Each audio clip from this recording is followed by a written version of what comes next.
So welcome to kind of the tail end of our founder curriculum based on starting a company, going from idea to actually kicking it off, incorporating entity, distributing equity, getting early agreements in place, knowing when you need to talk to a lawyer, knowing when you need to talk to an accountant, knowing when you should talk to a bookkeeper, et cetera, and even early funds raise.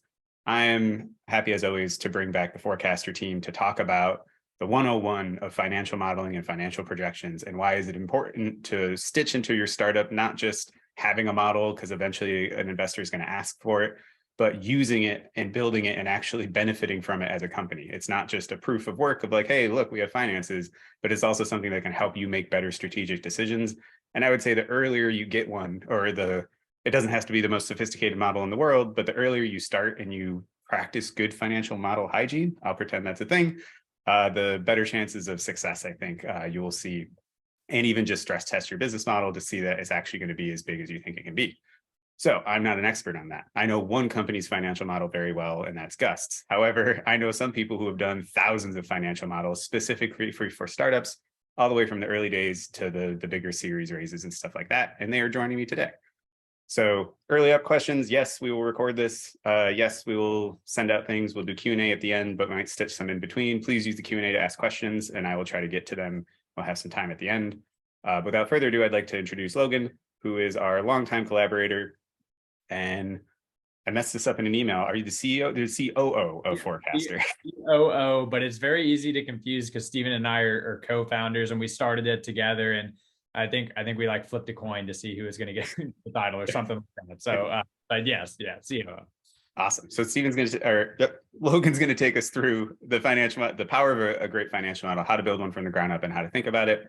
And let's kick it off. Steven, if you need to be, God damn it, Logan, if you need me to do any polling or anything like that, I'll just let me know what to do. And we're also joined by Calvin, who's a recent team member as well. All right. Well, I'll help you with questions.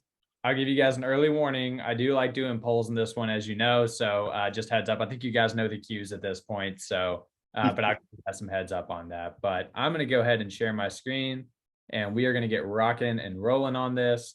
So first of all, just thank you, Ryan. Thank you, Gus, all of it. And thanks everybody here for joining me. And today we're going to be talking about Financial Modeling 101 and the power of a great financial model. It's a very exciting topic for me. I love talking about this. Ryan knows I love talking about this. I talk about this with Gus, once a month usually. But it's something that is very, very passionate for me because I'm a finance guy through and through. But I'm also a startup guy. So this is something that kind of marries my two passions together. So, nothing gives me more energy than talking to this in front of a group of other founders. So I think one of the reasons that I get really excited about this topic is that I've been working with startups in a finance capacity for a number of years. And I've had the privilege of working with some really, really incredible companies and some super promising looking startups. Some of them have gone on to do really, really well and achieve really great things.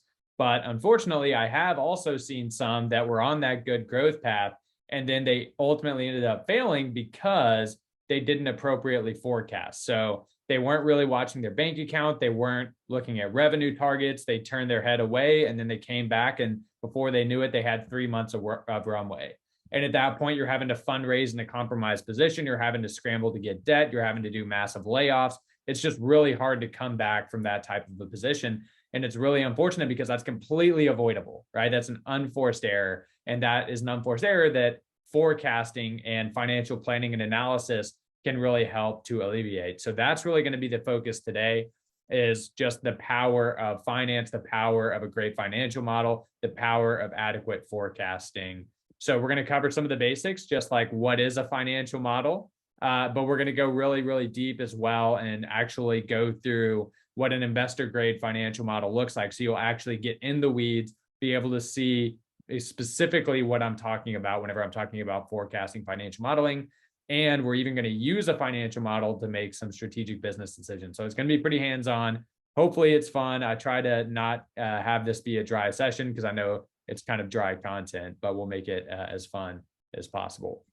I do want to say though, so it is my time on Eastern Standard. It is 3:06 right now. Usually it is about, it depends on, I guess, my pacing on the day. It's usually between 40 and maybe 45 minutes of content And then we try to get at least 15 minutes of Q&A. So I'll try to be done right at around that 3:45 mark if I can do it, but we'll see how good my timing is today.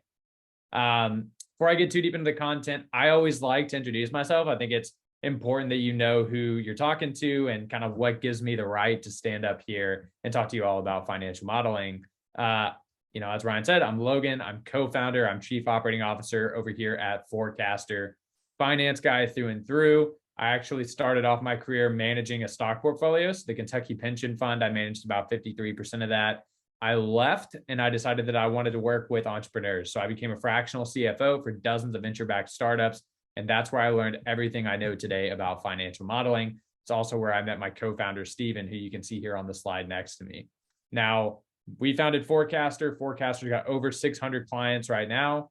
So we built, in aggregate, over 1,000 probably financial models throughout the entirety of Forecastr's lifespan, which is pretty incredible to say.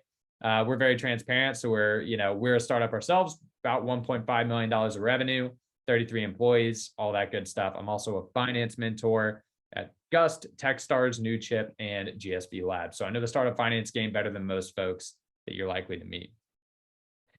And I hate webinars that are just outright sales pitches. So it's not going to be that. I'm not going to try to force my product down y'all's throats or anything like that. But I do think it's helpful for y'all to know exactly what Forecastr does.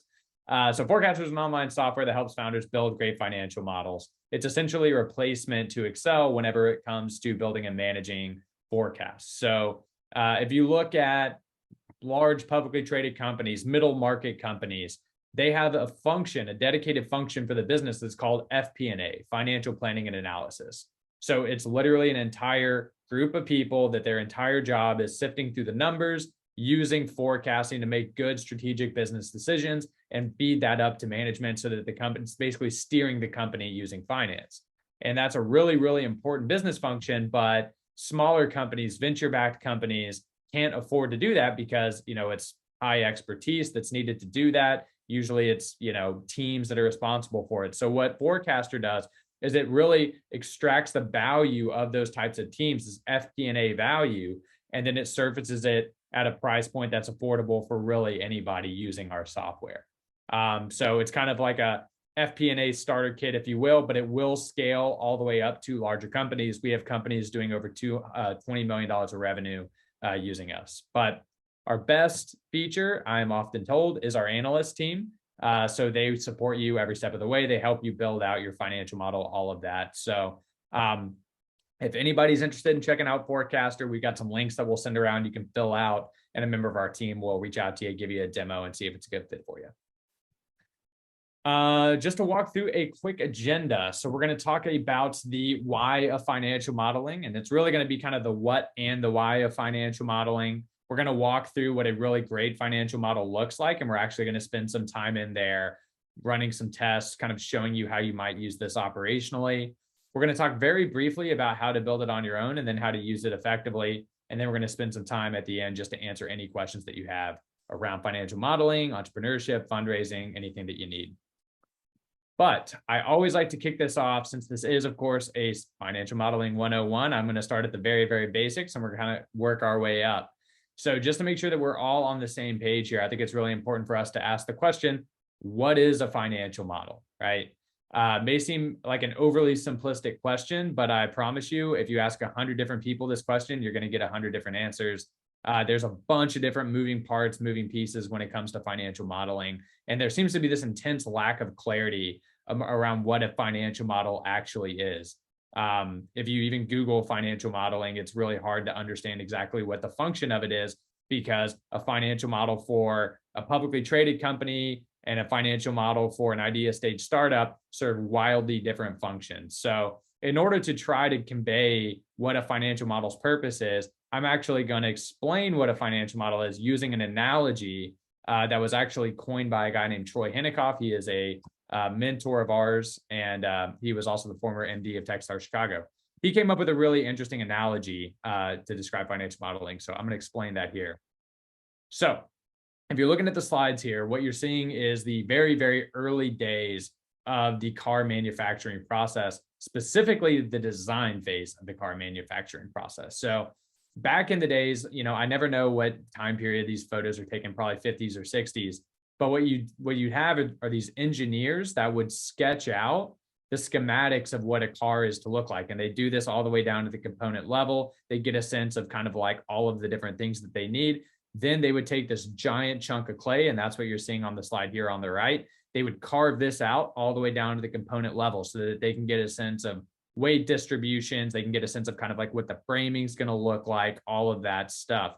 And then once they get this right, then they're going to take those clay mock-ups, if you will, and then they're going to translate those into metal and rubber, into a actual functioning vehicle that they would then try to find somebody to go in, test, put it on a test track, and then they take it around just to make sure that everything worked okay. Now, if you think about it, this is actually really, really, really dangerous, because any type of innovation that you make, if you change anything, and by definition, if you're making a brand new car, there's going to be some sort of innovation. You are putting a life behind that, and you're making it go around a track and hope that it works. It's never been done before. So how are you going to know if it works?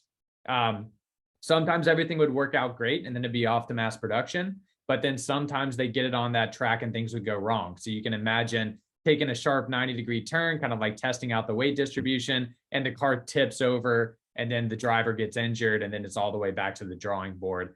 And a lot of times you don't even know what the point of failure is, because how are you going to know what was the thing that caused it to tip over? But you'd have to go all the way back to the drawing board, back to the clay mock-ups, back to creating a proof of concept, and back to the track. This is pretty wild by today's standards, right? You can kind of get a sense of how inefficient this is. You're wasting millions of dollars, you're wasting tons of time, and you're actually putting lives in jeopardy in doing this. So, thank God for technology, because now cars are built completely soup to nuts using software before any type of physical testing is ever done. So you can use a CAD system and you can design and test a car in minutes instead of months. So you can actually, down to the component level, down to the very screw, you can simulate a car, you can understand what the weight distribution is going to be like, and then you can put it on a virtual track. And the virtual track can actually simulate in real time thousands of different scenarios, right? Different weather conditions, different, like what if the track's wet, like that type of thing. And it can run it around as many times as you like. And if there are issues, it can even zoom in and identify the point of failure. And then you can go in, tell the software, hey, make the screw a little bit thicker, whatever it is, and then put it back on the track, test it another 1,000 times. And it's only once you get this level of security that this car is actually safe, from a software standpoint, that's whenever you go in, you build it out, and then you put somebody behind the wheel, and then you take it around the track. The idea of doing physical prototyping before software prototyping is something that is completely antiquated. It's just not done in 2023. And this is something that we think is a really great analogy for financial modeling, because in the exact same way, we can use technology to simulate our businesses, and we can run tests in months instead of years. So we could see what happens if I try to add a new product line, or like maybe I try to invest in a new marketing channel, or if I want to hire a salesperson, or if I'm super early, like I know a lot of folks on this call are. If I'm really early, I might even just be able to use a financial model to understand if my business is even viable, or if I need to switch up my entire business model. I always like to share the story on this webinar where Forecastr was originally going to be a freemium offering, right? So we were going to just offer everything for free. We were going to monetize 10% and give it away for free for the 90% of users. And we quickly saw with our financial model that our total addressable market just didn't support a model like that, and it just was never going to work. So we actually pivoted before we even started, and we owe that credit to our financial model. Who knows what would have happened if we would have raised a bunch of money and gone to market with a freemium model? I might not be standing here talking to you today. So this is just one of the super, important things that a financial model is going to help you with. In a way, what you're doing is you're seeing if your business can handle a sharp 90-degree turn. Is it going to be okay, or is it going to flip over into that barrel roll? But if there are issues in this case, in the financial model, it's not a big deal because nobody gets hurt. You don't get hurt. Your investors don't get hurt. Your co-founders don't get hurt. And it really gives you a chance to identify weak points and optimize your business before you jump in head first. So this is why I'm so passionate about financial modeling. This is why I think that a good financial model can be one of the most powerful tools in your arsenal. I realize you might have shared that anecdote in the past, but that is fascinating. Yeah. because that is something I have seen. I mean, we've seen now, especially in like a change in a macro conditions, how many companies' business models that were built on. And I think one of the biggest things is addressable market, where a lot of times people think like, oh, we looked at Google and Facebook from the previous decade and, give it away for free. And then a small portion will pay for it and run, mint money in the bank. But there are a lot of markets, especially enterprise, startups, B2B SaaS, specific kinds of industries and target customers where tons of naive startups start and they could never, even if they own 50% of the market with success, they would still not be able to justify a venture capital funding. Yep, that's 100% right. And that's really what we saw. I mean, freemium works if you're just selling to the average consumer and you have hundreds of millions of people that can buy from you. We somewhat naively thought, hey, we could make this work in a venture backed, in the venture backed ecosystem, but the numbers just didn't support it. Yeah, and that was that. Once we realized that, then it was okay. Let's find another way to monetize. And here we are, 3 years later, 1.5 million of revenue with negligible market penetration and still tons of room to grow. So yeah, it's a really, really helpful anecdote. Alrighty. Okay. So that's kind of like the why, right? So those are the big reasons, I guess the power of a financial model, the things that a financial model is going to help you do. But if you try to really articulate why do we do this, right? You can really boil it down into two main themes of value propositions. And I don't want to trivialize it because these are incredibly powerful value propositions, but you can really think about it in two ways. One is a financial model is going to help you impress investors, AKA it's going to make raising money easier. But then two, it's going to help you make better decisions for your business. So if I'm talking about impressing investors, how does a financial model help you impress investors? Well, to understand this, I think you really have to think about the types of people that investors are. These are largely ex-investment bankers. If you're looking at venture capital firms, they are ex-money managers. A lot of them are successful entrepreneurs that are very metrics driven. In short, these are math people, these are finance people, these are metrics people. So whenever they think about things, when they analyze things, that's the lens in which they are looking at anything, investments, decisions, things like that. So if you can come to them with a really articulate financial plan with all of the metrics, thinking through all of the scenarios, what you're doing is you're showing them that you belong in the room, right? You're showing them that I have what it takes and I think like you think, and I've thought about the things that you're thinking of. And here is my comprehensive document proving all of this to you, right? I always like to say that there is no better way to de-risk an investment for an investor than to show them how you're going to turn their dollars into more dollars, right? So you're essentially showing them your financial plan. And that's what a financial model is doing, amongst other things. So it really separates you from the pack. If you can do that and others can't, then you will stand out. So it will certainly help you impress investors if you do it right. We have an entire webinar talking about how to do that right. So I think that might even be our next one. So, tune in for that. I think it is. That's typically the that's the order. I don't know where we're at, but look out for emails from me. We'll definitely have one of those soon. Yeah, exactly. Okay. But that's impressing investors. The making better decisions. So we just talked about how a good financial model is essentially a distilled simulation of your business. Once that simulation's built, you can ask it any number of questions, right? You can see what happens if I double my churn rate. You can see what happens if I increase prices by 10%. You can see what happens if conversion rates are cut in half because the economy is collapsing, all of that good stuff. You can use it to make better decisions and understand kind of what the future of the business looks like under a variety of different scenarios. Now, we're going to actually spend a lot of time on this, or maybe not a lot, but we're going to spend some time on this later on in the presentation. So we'll put a pin in that, but we'll use our financial model in a bit to show you how we can actually actionably make better decisions with the data that we have in our financial model. So we've talked about kind of like the nebulous, value of a model, but then we've talked about the more pointed, specific value propositions of a financial model. So now we're going to go further in the details and talk about the actual output of a financial model. So what are we actually getting once this financial model is built, and what are the types of reports that are really, really important? So in general, the way that we like to think about it is that the financial model is the engine. So that's the simulation. That's essentially whenever we were talking about the CAD software, whenever you're going in and with the car analogy, the model is the engine that you can use to then produce the outcomes in which you can analyze. The outcomes are the financial projections. And the financial projections are shown in the three big financial statements: the income statement, the balance sheet, and the statement of cash flows. So why do we use these three statements whenever we're looking at financial modeling?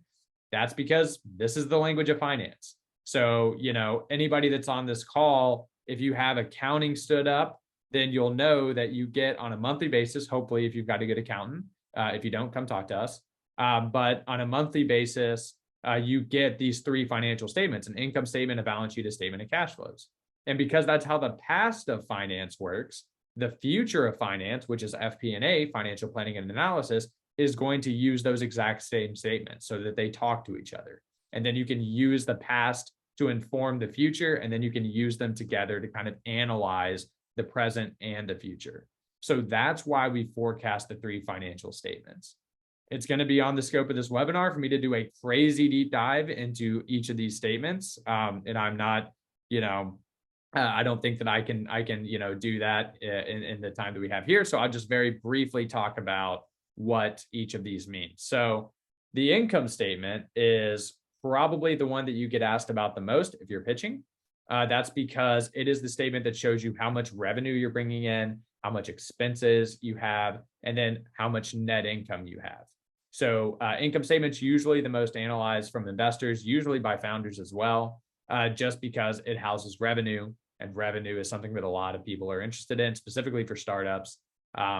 And so it's essentially just trying to tell the story of how much you make and how much you're spending, and then how much is left over, which is net income. There's also some cool margins in there. So you've got gross margin, you've got net margin, things like that in the income statement. The balance sheet is going to be a ledger of what you own or owe. So it's going to show assets, liabilities, and equity. So assets are things that you own, liabilities are things that you owe other people, and then equity is what investors have given you. And it's also kind of a rolling total of how much the company has made or lost over time. The reason it's called a balance sheet is assets equals liabilities plus owner's equity. So assets and liabilities have to equal out to owner's equity. That's why it's called a balance sheet. It kind of balances each side. And then the statement of cash flows is a statement that is entirely devoted to one thing and one thing only. And you can probably guess what that is. It is what is happening to cash at any given point in time. So you can see what cash is at the beginning of the month or year or quarter or what have you, whatever time period you're looking at, and then what it is at the end. And you can see all of the changes in the statement of cash flows. Cash is king. That's why it gets its own statement. And that, I would say, outside of the income statement, that's probably the statement that most investors are interested in taking a look at as well. I realize that that's not super deep on any of these. So if you have any other questions, or you have like burning, oh, I really want to go deep here and understand that, hit us up, meet with our analysts. We'd be happy to share some knowledge there. Okay, so because we get this question all the time, like a financial model, when done right, there's a lot of moving parts, a lot of moving pieces. And a lot of times we're asked, if I have to focus on one thing as a founder, if I have to focus on one thing and really nail that, right? Really, really, really get that right. What is the one thing that I need to look at? What is the thing I need to spend the majority of my time focusing on? Bar none, 100%, the number one thing you need to focus on is revenue. The reason for this is that revenue is the hardest thing to predict. It is the most difficult thing to control. And the reason that most businesses end up failing is simply because they don't end up hitting their revenue targets. Now, usually if you're on a hockey stick growth curve and you're really growing and you're doing what you should be doing on a revenue standpoint, you can find a way to survive. You can get funding. I think it's fairly rare that you see somebody that's on a rocket ship that just fails, So because revenue is so important, it's really important that you understand your revenue formula, which is essentially a mathematical representation of revenue. And that's where you can identify all the key drivers that go into calculating your revenue. And once you understand your revenue formula, you're going to understand all of the different things that you have control over that ultimately impact revenue. So we're going to go over an example of a revenue formula right now. And I understand that this is kind of a slide that punches you in the face. There's a lot going on, but bear with me. We're going to step through this one by one. But this tells it it's super graphic. Yeah, it's super graphic. There you go. Perfect. So this is a revenue formula for a subscription business model. So before I get too deep in the weeds here, I'm going to call out a few things. This is obvious, but it's built in a tree-like structure, which means that everything is kind of boiling down and it's rolling up into the things that influence it, right? So it's essentially breaking things down into subcomponents to try to get you to understand kind of how things are actually working. But I also want to call out the color coding system here. So you've got these purple little boxes, I guess, or not really boxes, more like ovals, I suppose. But those are inputs. Now, inputs are defined as things that I have some form of control over, right? I'll note that inputs, not all inputs are created equally. So I like to think of direct versus indirect control. So just to give you a quick example of this, monthly price up there at the top, that is a purple input metric. I have direct control over that. So if I wanted to, right after this webinar, I could go into Stripe and I could double the price of all of our customers. I may not want to do that, but I could do that, right? So I have direct control over that. I can change that like that, no issue. But there are also inputs that I have indirect control over. And in this one, I'm looking at my conversion rate down there for Google. So while I can't snap my fingers and double conversion rates as much as I'd like to, I can influence that with some effort, right? I can adjust the copy on our website, or I can, maybe do a pop-up that's like, buy here, whatever. There are things I can do and test to try to get that conversion rate up. So you have kind of direct inputs and indirect inputs. The goal of the revenue formula is to start at the highest level and keep going down each layer until everything is an input. And that can be a direct input or an indirect input, but everything is essentially colored purple on this slide. That's the idea. Now, so to go through this, I'll just kind of start at the top and we'll go through the highest level, which shows that revenue equals price times subscriptions. Now, we've already talked about my price is that purple input, so it's something that I have direct control over. My subscribers is a little bit more tricky.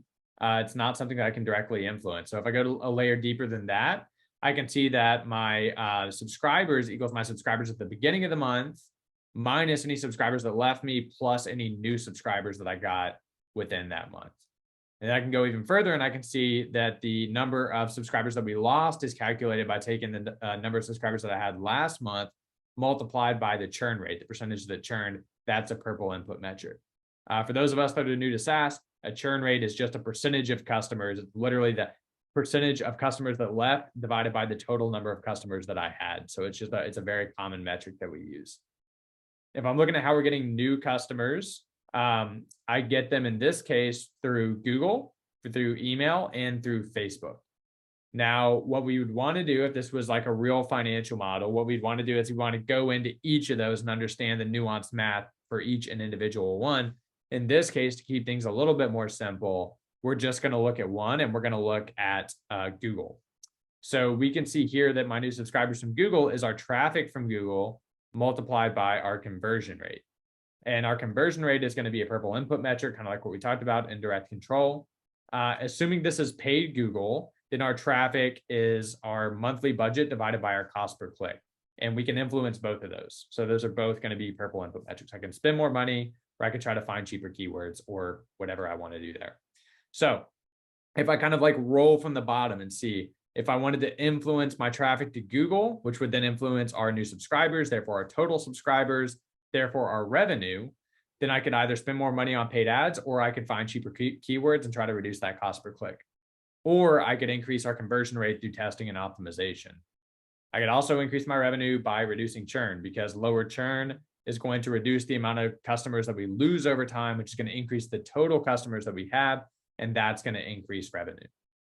So, I like to take a step back because I know that there's a lot getting deep in the weeds here, but if you take a step back and you look at the slide, you can really start to see the real value of a revenue formula, because there's really only 5 purple inputs on this slide. And to say that differently, that means that there's only 5 things that we have any kind of control over, direct or indirect, that can ultimately impact revenue. So we can modify our price, our churn rate, conversion rate, budget on paid ads, or our cost per click. So it's our job as owners of the business to figure out which lever has the highest impact. And then we optimize that over time until hopefully we're generating the maximum amount of revenue. Okay, so I've got a little prompt for us. This is it's an example of a company called Dollar Cave Club, which I did not come up with. This was something that Troy Hinikoff made the same guy that made the car analogy. So what I'm going to have us do here is I'm actually going to set a alarm on my watch for 30 seconds. I'm going to have everybody read this. Then we're going to jump in and we're going to put our FP&A hats on.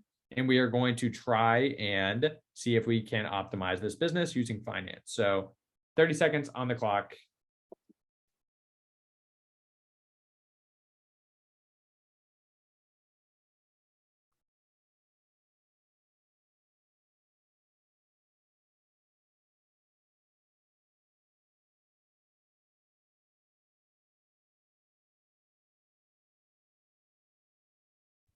I'd usually interject with an amusing anecdote at this point, but I don't have one today. Oh, that's too bad. Also, people are probably trying to read, so that would just distract them. Exactly. I also, for the record, I really don't know if 30 seconds is the appropriate amount of time. I just picked that. So either way. It is. I'm through with it. You're through with it? Okay, good. It would take me probably 2 minutes, but either way. He's a numbers guy. Numbers guy. Don't do well. Specifically, I'm a numbers guy with a calculator or Excel or Forecastr. But if I have to do it in my head, I'm not so good. So, okay, good stuff. So hopefully everybody's made their way through the prompt. And I'm going to go ahead and queue this up for either Ryan or Calvin, whichever one of you all. If you guys want to get polls ready, this is where the poll section comes. So I got 2 polls for you guys. Yeah, I'll get it going. Cool. Thank you. Okay. So what we're looking at together is Forecastr, and it is a financial model that we built for Dollar Cave Club. So we've got different components. I'm not going to have time to go through the entirety of the financial model, but what I will go through is the revenue streams that were described in the prompt that we all just read. So you can see that this company has 3 different ways that it makes revenue: add-on purchases, advertising, and subscribers. So let's look at subscribers. So if I expand this, I can get a sense of how the math actually works. And it's essentially describing that revenue formula that we just looked at.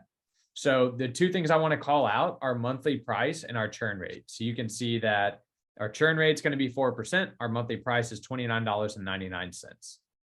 So let's pretend this is business as usual, right?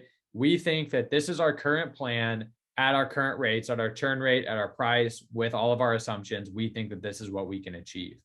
So what I'm going to do is I'm going to see if we can optimize this business a little bit. And specifically, I want to see if we can optimize cash. I want to see if we can actually have this business generate more cash.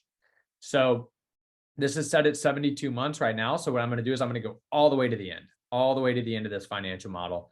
I'm going to call our attention to this number right here, which is at the end of 72 months, what our ending cash is supposed to be. According to this model, assuming we hit the plan that we all agreed upon, we're going to have $3.16 million of cash sitting in our bank account. Okay.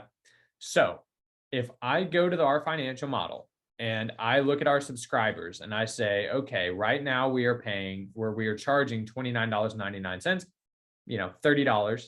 If I double that to 60, assuming I change nothing else, assuming all I do is I change my price from $29 to $29.99 to $60, so $30 to $60, and nothing else changes, not churn rate, not conversion rates, nothing.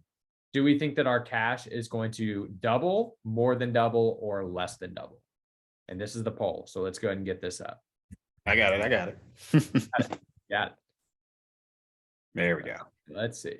Double, more than double, or less than double. Remember, all we're doing is doubling our price. All right, we're seeing this in real time. Looks like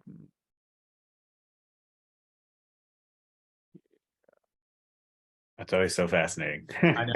I'm like watching. I know you guys can't see it on the screen. That's why we're being quiet. Like I'm just like watching the numbers kind of go, but we'll share it with you. I was almost going to say what was in the lead, but I didn't want to. No, yeah, I was going to be the same thing, like early out of the gate. But yeah. I know. Okay, cool. Let's do it. I will share it. There you go. More than double. Okay, cool. So we had people say more than double, but it was kind of split between double and less than double as a second option. So let's see. I mean, that's like the power. That's one of the powers of a great financial model, is we can actually see what happens. So it's 3.16 before.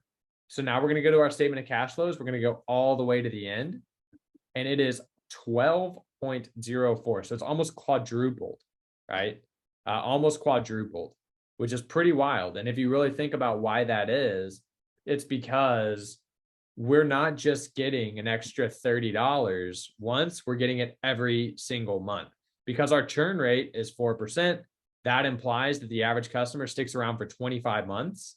So that's like we're getting an extra $30 per customer 25 times. So the accumulation of that is pretty wild. So it's actually triple the amount of cash that we have at the end of our model. But let's make this a little bit more tricky, right? What we just modeled out is probably not, it's not probably not, it is definitely not realistic, because what we've done is we've isolated one variable, which is price. We've said that we're going to double our price and our users' behavior is not going to change at all. That's not going to happen, right? If we double our price, there's going to be fallout. The fallout's probably going to be people are going to leave, right? So the rate at which people leave our software is going to go up, which we have right here is our churn rate. So what happens if I say, okay, I've doubled price? Logically, if I double price, maybe my churn rate will double, right? Maybe if I double that, then the amount of people will leave will roughly double. My question to you all is, in this scenario, I had 3.16 million in cash before. Am I better off, or am I worse off, or am I right back to even? Am I right back to where I was before? Let's find out. Hang on. Almost there. We'll let Ryan catch up. But then we'll see what we think. The poll interface is it opens browsers, it goes back to Zoom. Yep. I would not describe it as elegant. Let's see what we got. Yeah, don't ruin it. I'm not ruining it. Ooh, fascinating. Yes. Okay. All right. All right. There you go. Has it been shared? Yep. Should be shared right now. Okay. So cool. worse off. 45%. Worse off is the winner, but it is a fairly split decision. You know, I think that the what you're getting from this is people don't know, right? And again, I mean, like this, I think is really showing like a lot of the value that a financial model has, because like, how could you know, right? Like, how could you possibly know without actually doing the math, having it all done for you? There's really no way to know. But as a business owner, that's a really important thing to know. What's more important, my price or my churn rate? It's important for us as business owners. You can also see why investors would care about this. But I also think the compounding math it's not math that anybody does in their head. No. Like I've met prolific angel investors. I've met finance people like Logan and Steven, but other people, when anybody talks about this stuff in a pitch setting and whatever thing, it's like, nobody can be like, well, it would obviously do this. Like most humans just aren't made for this kind of math. No. And I will also say that depending on the business model, the answers would change too, which is great. And the market. And all of that. But anyway, not to leave you all in suspense, we're going to go all the way to the end. We are still over double what we were before, right? This should be a huge, if I'm the owner of this business, this is a absolutely massive insight, because I now know that my price is significantly more important to this particular business than the churn rate. So I can stomach double a churn rate for a double in price by a lot. So if I really wanted to dig in here, I mean, we could go in and say, okay, wow, like what if my churn rate triples, right? What if it goes to 12%? And I won't make you do a poll on this, but we can just look at it real quick. Thank you. See, okay, if it was 3.16 before, now it's 5. I'm still way better off, even if my churn rate triples, right? I've done this a lot, so I can tell you that you hit break even right at around a quadrupling of churn rate. So that is I think a pretty big insight that as business owners, we can start to execute on. We could run a test, right? We could start charging $60 for this, and we can measure churn rate at a specific cohort and see, okay, if my churn rate is less than 16% per month, I've got the green light to roll this out company wide. And if my churn rate is relatively unaffected, like let's say it's like goes from 4% to 6% or something like that, so it's not a big impact, then I've just exponentially increased the value of my company. So this is the type of stuff. This is the stuff that a financial model is going to help you think through. I think I have time to share one more insight before we make our way back to the slides. I think we're almost done with the slides at this point. But the last thing I think is really important is I'm going to switch this to yearly view, and let's go out like 6 years. Okay. if I'm looking at this graph, one thing that you might notice is that I have 3 different revenue streams, but I've got 2 bars in this graph showing my revenue streams. But that's kind of an optical illusion, because while I have 2 bars, I actually have 3 bars in here. One of them is just so small that you cannot see it. And that's this advertising bar. So I'm looking at 2026, we're spitting off about $3.8 million of revenue. About 3.5 of that is going to come from your subscribers. You got about 300K coming from add-on purchases, $18,000 in 2026 that is coming from advertising, right? I can go in here and I can look at, and we'll go back out to the 72-month view. I can go in here and I can open up the assumptions, and I could really do anything I want to this. I could make this page visits per month 200 instead of 80, right? It was 80 before. Let's just blow it out of the water and say it's 200. And then let's go back out and see if it's 6. You can barely see this bar here, and you're looking at 45K of revenue. Just like a financial model is going to tell you what you need to focus on, almost more importantly, it's going to tell you what not to focus on. So if I'm the founder of this business, I'm going to delete this from my model, and I'm going to delete it from my mind. Like, there's only so many hours in a day, and like, I don't need to spend any mental bandwidth. I don't need anybody on my team to think for a second about advertising.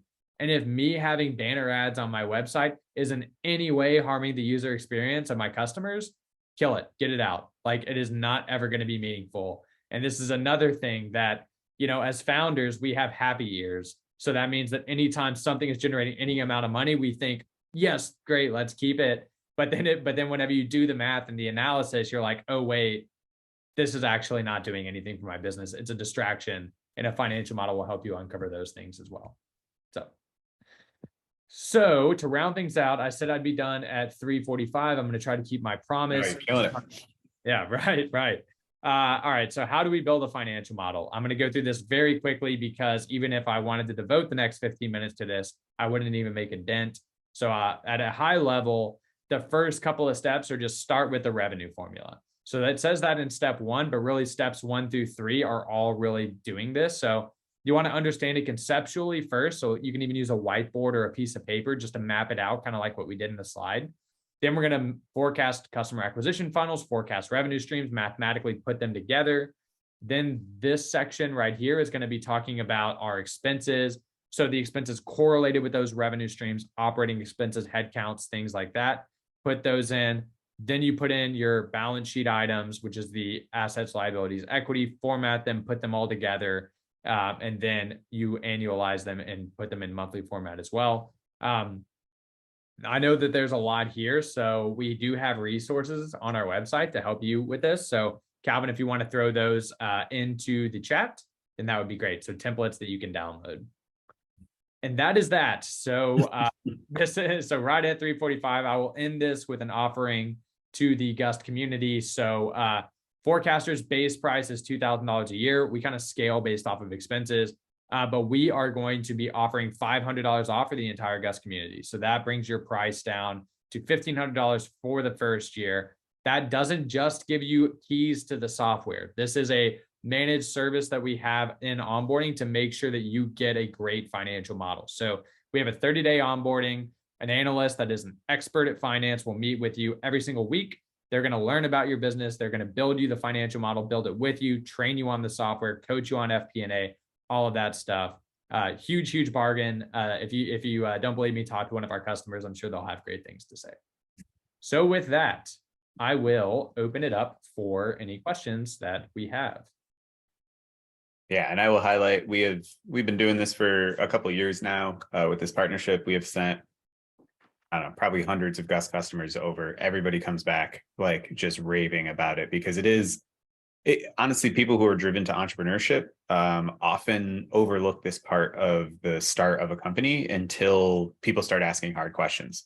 But it can really, like Logan was painting out, it can start to, I mean, the common example is like lop off business lines where you're like, oh, this is not worth it at all. But it can also find new ones, and it can also really help you stress test, is this worth the effort? Is this worth the business model, and things like that? So we've seen time and time again, it is just, essential to the thing. And I really like, I'm pretty sure, Logan, I imagine, I'm not going to put words in your mouth, but your future goals for Forecastr 2027, 2028 is the idea that somebody could maybe onboard themselves to this. But 100%. yeah, the current state of this is like, and we feel this a lot at Gust and with Gust Launch, is like, some of these things are so complicated, and the idea of like, we can put a lot of automation into there to automate the tedious tasks, but it's the knowledge, it's the onboarding, it's the awareness, it's the help that really bridges the gap. And I think that kind of, our companies are very spiritually aligned, is like, build great software, but then also build a great community full of experts that can help people leverage and use that software to the best of their ability. Because at the end of the day, if you're just DIYing figures into a spreadsheet and it just tells you whatever, is there value there? It's like, no, having somebody talk to you and be like, does that actually make sense? Are there 2 trillion people in your total addressable market that you could actually sell your service to? Because not right, not yet. Yeah. That makes, I mean, I totally agree with that. And it really does, I mean, really supercharge the business. I'll give you one other anecdote. There's 2 main anecdotes that kind of like are front and center for me from a Forecastr perspective, from a company ownership perspective, where the first one was us pivoting from a freemium market or a freemium model. But then the second one really just came to light maybe about a year ago, where our churn rate was relatively high. We'd beaten it down quite a lot. But since we saw annual subscriptions, our early churn rate was like north of 50% in some months. That's since been in the 20s now. We've done a lot of work on it. But whenever we would talk to investors, they would say, hey, your churn rate is just way too high. Like, it's going to be really, really hard to scale this business, like all of that stuff. But what we did was we went into our financial model, into Forecastr, and we did that exact exercise that I just showed you all. And we showed them that for our business, a price had a 6 times greater impact than a churn rate. And that if we could just move upstream, even with the high churn rate, even at like a 50% churn rate, then it's going to be $1 billion company. And that really helped get people comfortable with it. And of course, we didn't distract ourselves from churn. We still beat it down. But like, it's just really, really helpful to think through, like, what are my top priorities? What are the things that I really need to focus on? And I'll double down on that from our own experience. Now, I wish Forecastr was around when we started Gust Launch, but it wasn't. But we had a finance background CFO. And our core product, Gust Launch, starts with Delaware incorporation and is geared exactly at startups. That is a very interesting market that most people would, maybe grab metrics of like, oh, what are common churn rates? 5%, 10%, what's common conversion rates? But when we looked at our industry stats, it's like the sober reality of it is like 50% of startups fail within their first year. So like, think about selling a product into that market. Absent your software, like, they're just not going to be there to buy, no matter how much they love you, no matter how much they thought you did the most amazing bit of running a company in the world. It's like, it's a tough market. So we had to really back our business model up to be like, hey, we are way beyond industry benchmarks in any other industry about what likely churn looks like. And so that stuff can really give you, like, how do you monetize this? We never thought of Gust Launch for free, because like, we literally just would have bankrupted ourselves with our own expenses. We got a great question from Britt, which always comes up, about support tools. Like, how do you identify, we're talking about it right now, like reasonable assumptions in a pre-market business. So, we're talking the launch phase of the founder thing. How do you do that? Yeah, that is an excellent question. So I would say for Forecastr specifically, if you're onboarding into Forecastr, our analysts will help you think through that. We've worked with we have 600 active customers right now. We've worked with over 1,000. So they can kind of give you a sense of, through internal resources that we have, through other people that we've onboarded, we can give you a sense of kind of like reasonable assumptions depending on your stage and sector and all of that stuff. Outside of that, I would say my 2 biggest recommendations would be going in, just straight up Googling, like, this is where I'm at. This is the industry that I'm in. If I'm a SaaS business, what do churn rates look like for this stage, for this sector? If I'm a marketplace, like, understanding the stats there, you can just Google it. But then I would also recommend that you find mentors that are in your space, that are maybe, past entrepreneurs, or maybe they're current entrepreneurs that operate, and then just ask them, right? I will say that don't fall into the trap of trying to get your assumptions to be absolutely perfect, because they are assumptions. They need to be directionally correct. And I would say that I like to, whenever I'm doing internal planning for cash and like revenue projections and things like that, I like to err on the side of caution.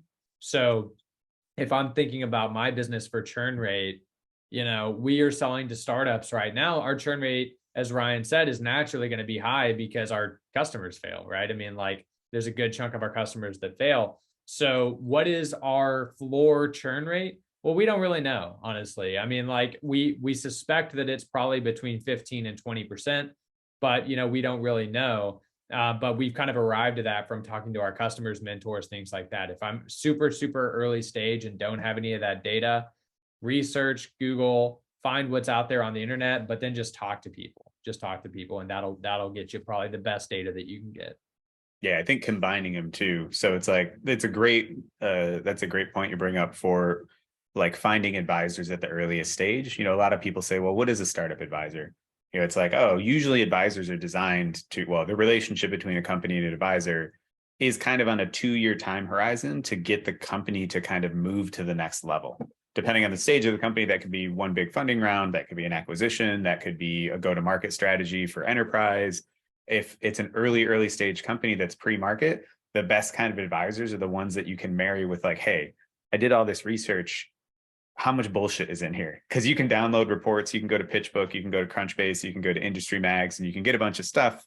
But chances are, if you're a new startup and your business model is innovative, or if it's untested or unproven, it's really helpful to just take that, like, don't take the TTM, the total addressable, or TAM, total addressable market, from some random industry rag and be like, well, clearly there's billions of dollars to be made here. Throw it in the pitch deck and go run and start pitching. Really bringing the humans together with the data. And like we both said with our examples, it's like you could look at like how many businesses start in America every year, and it's hundreds of thousands, but that includes restaurants and pharmacies and hair salons and things like that. No hair salon needs an equity incentive plan, safe convertible notes, VC backed cap tables or anything like that. They're probably a local LLC. So really having to pare it down and find out there's really interesting places of data. We literally went to the state of Delaware because 95% of startups that actually end up being startups start as Delaware C corporations or become one along the way. It's like, okay, cool. There's a stat where you can actually know how many of these are created in the state every year. And that really helps you kind of size things up. Yep. Another note that I'll make there, Britt, is that a really disarming way, like, it's important to know these numbers for yourselves, but if we're talking about investors, the best way to disarm them whenever you're presenting them a financial model is just to say, there's 100% chance that these numbers are wrong, right? Like, we don't know is the actual answer. Like, I can't sit here and tell you that the churn rate that I have in my financial model is 100% accurate. I don't know, but I can walk you through my logic, right? I can tell you who I've talked to. I can tell you the reports that I've looked at. I think that this is hopefully directionally correct, but we're going to find out, right? That type of thing. Disarms them, shows them that you're human, all of that good stuff. And it shows you that you're not completely hopped up on your own hype, which Exactly. is a really good thing, because people come in there and say all sorts of stuff, and like you hear the things on Shark Tank. Unfortunately, in our industry, a lot of the success stories have been like so polished after years and years of other things that it seems like you need to like walk into the room with like an air of confidence and be like, the future of humanity. In reality, it's like, no, I have no idea. Like I got some stats, and like I hope there's a thing, and it's an early stage, it's pre-market. Like, we know the risks in the industry, but like there's a chance here. So like, let's take the chance and we'll learn along the way. 100%. We got a great question from Orit. This is awesome for Forecastr. They already have a business model in Excel. If they go to Forecastr, will the team like upload or translate that, or how would they work with an existing model? Yep, 100%. That's what we do. So as a part of the white glove onboarding, if you do have a financial model that you worked with, that you like, if you love it, then we can just one-to-one translate it and then show you how to use the software, integrate your accounting, all of that stuff, just to make you a lot more efficient. If you kind of like it, kind of don't, then our analysts will come in, they'll look at it, they'll tell you what's good, tell you what's bad, augment it, and get you a great financial model. Same if you hate it. If you're just like, this is kind of correct, then they'll help you out there too. So yes, that's 100% a part of our model. Yeah, and something that I think we're looking at doing again with the Forecastr team. If any of you saw, right towards the end of the year, at the beginning of the year, we did a financial model teardown where we actually had people from our community submit their Excel models in advance, pre-Forecastr customers or anything like that. and the team would actually grade them, and you get to see, I think we actually uploaded that to YouTube. So our YouTube channel is just at Gustley. You can check that out and you can see like, what does this look like in the real world? And I will say, like, I don't know where you're going, Logan, how long in the timeline of the white gloved onboarding, but it's such a superpower for early stage companies, because the idea of market research is hard. You'll get figures out there all over the place, but to have seasoned financial people who can actually just have that dialogue with you. One of my favorite ways to describe like real strategy work is corporate sparring, where you're literally just like, you're not intending to knock each other out, but you're literally just going back and forth about assumptions. And like, is this market really that big? Is it realistic to have a 0.01% churn rate? Is there a company ever that has managed to pull that off outside of maybe Comcast, but only churns when you move? It's a really, really valuable service. Big time. Well, I think we're actually at time. It was a little quieter this month, and I know why. We've had a lot of programming and we've had a lot of saturation and whatnot, but sometimes I like it a little bit more intimate rather than the couple hundred people that we had for the teardown event, which I'm sure keep an eye on your inboxes. We'll probably do another one of them soon. But Logan or Calvin, if you guys have any parting words, otherwise we'll wrap up. Yeah, my only parting words are just like, thanks for showing up. Thanks for letting me talk about finance for about an hour. It's something that I really enjoy, something that I get a lot of energy out of. And I would say, like Ryan said, just keep an eye out. We're going to be doing a lot more events. The Financial Modeling Teardown is a super fun event for me and Steven to do, but it's also really fun, I think, for the audience. So we look forward to seeing you all in the future. Excellent. Thank you for your time again, coming in again. We'll record this, we'll send it out. We'll add those materials, but I just put the beta application for Gust, the Gust discount in the chat, but that stuff will come in the follow-up email. We've also compiled a bunch of great stuff from just working with them for the last couple of years that we'll send along, recordings of past events. They've got templates, they've got all sorts of stuff. So at any point in your startup journey, usually Gust and Forecastr can help you out. And be on the lookout for events for future invites. We're also just doing a couple other events around launching a company, but coming in Q2, we're going about growing. So growing is both fundraising and working on your business. And we'll definitely have 2 rooms for some great Forecastr events about, all right, you've started a company, you've got your initial financial model ready to go. What do you do next? You don't put it in the drawer and ignore it. You use it, 1, to talk to other people, investors, team members, things like that. And 2, you should really use it to run your business week to week, month to month, because it can actually inform your decisions way better than just kind of using your intuition or like feeling the breeze on a given day in which direction you should go. So be on the lookout for those. Logan and Calvin, thank you so much as always. Have a great rest of your week, everybody. And that's it. See you. All right. See you guys. Appreciate it.